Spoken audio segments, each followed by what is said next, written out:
Benjamin Marty, j'ai obtenu en 2007 un diplôme d'ingénieur de l'École supérieure de physique et de chimie industrielle, à la suite duquel j'ai effectué un master de biophysique moléculaire et cellulaire. J'ai découvert le monde de l'imagerie médicale au cours de ma thèse de doctorat réalisée au CEA. Je suis arrivé à l'Institut de myologie il y a maintenant 8 ans et je suis devenu co-responsable du laboratoire de RMN il y a quelques mois.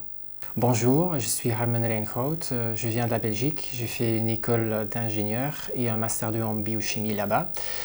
J'ai fait un stage décisif en RMN, après j'ai fait un postdoc en RMN Australie. Je suis arrivé à Paris en 2014 pour travailler ici depuis fin 2019, je suis devenu co-responsable du laboratoire RMN à l'Institut de myologie.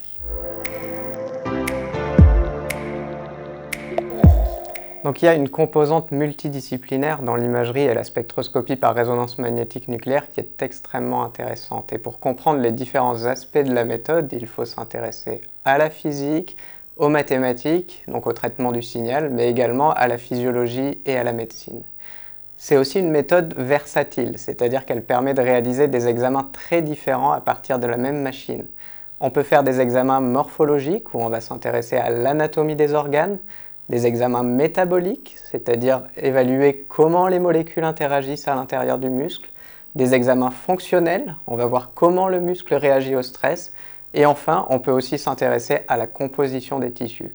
En fait, c'est un domaine de recherche extrêmement actif. Ce que tout le monde connaît le mieux, c'est la méthode d'imagerie dans les départements de radiologie et des hôpitaux, et ce n'est pas différent pour le muscle. Et tout commence avec l'observation des images acquises. Dans nombre de pathologies neuromusculaires, les muscles sont progressivement détruits et remplacés par de la graisse. Et l'IRM permet de distinguer les muscles atteints des muscles préservés. Donc ça contribue au diagnostic et permet aussi d'orienter les biopsies.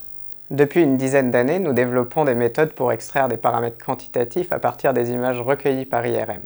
Nous pouvons observer la variation de ces paramètres pour étudier l'évolution naturelle de la maladie ou la réponse à un traitement potentiel dans le cadre d'un essai thérapeutique.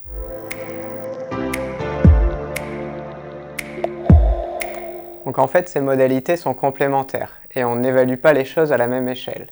L'histopathologie, par exemple, observe les altérations morphologiques à l'échelle de la cellule musculaire, sur une biopsie de quelques millilitres. Et sous le microscope, on observe quelques dizaines de cellules en même temps. En revanche, en IRM, un pixel correspond à des centaines de milliers de cellules.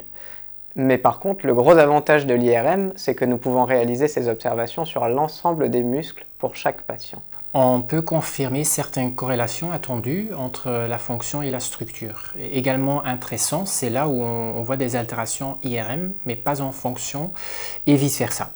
Investiguer la relation entre les différentes variables IRM, entre eux et entre IRM et des paramètres fonctionnels et l'histopathologie sont donc sûrement une valeur ajoutée. Et on a l'énorme chance à l'Institut de myologie d'avoir 3 équipes dédiées à ces 3 axes de recherche. C'est une force pour convaincre des partenaires externes comme des entreprises pharma et biotech pour travailler ensemble, plus que quand ces disciplines sont dispersées sur plusieurs endroits ou centres.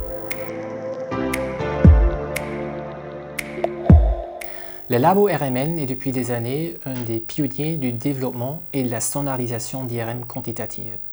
Il a contribué à l'utilisation de l'imagerie dans les études des maladies neuromusculaires. Et il y a très peu d'endroits dans le monde où on peut faire ce que l'on fait à l'Institut de myologie. Un des grands intérêts du labo RMN a toujours été l'étude du muscle en mouvement, et ça depuis plus de 20 ans. On continue à améliorer des protocoles d'IRM dynamiques où l'on mesure de multiples paramètres, par exemple l'oxygénation et l'énergie métabolique, avant, pendant et après l'exercice musculaire.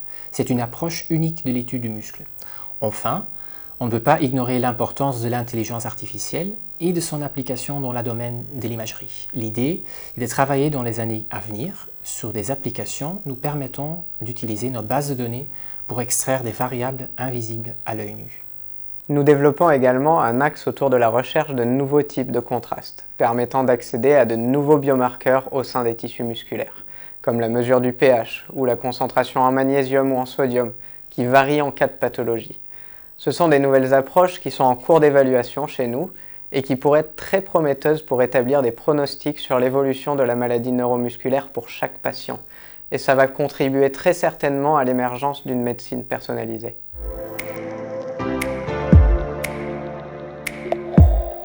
La sarcopénie, qu'on peut définir comme une dégradation anormale du muscle liée à l'âge, est encore mal connue, mais va très certainement toucher de plus en plus de personnes dans les années à venir.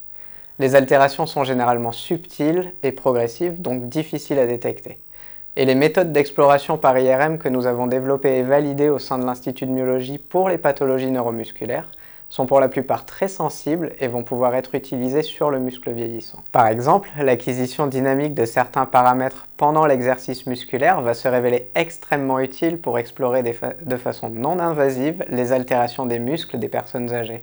Et l'un des principaux axes de développement de notre laboratoire consiste par ailleurs à accélérer les examens pour améliorer le confort du patient, tout en optimisant la qualité et la quantité des données collectées.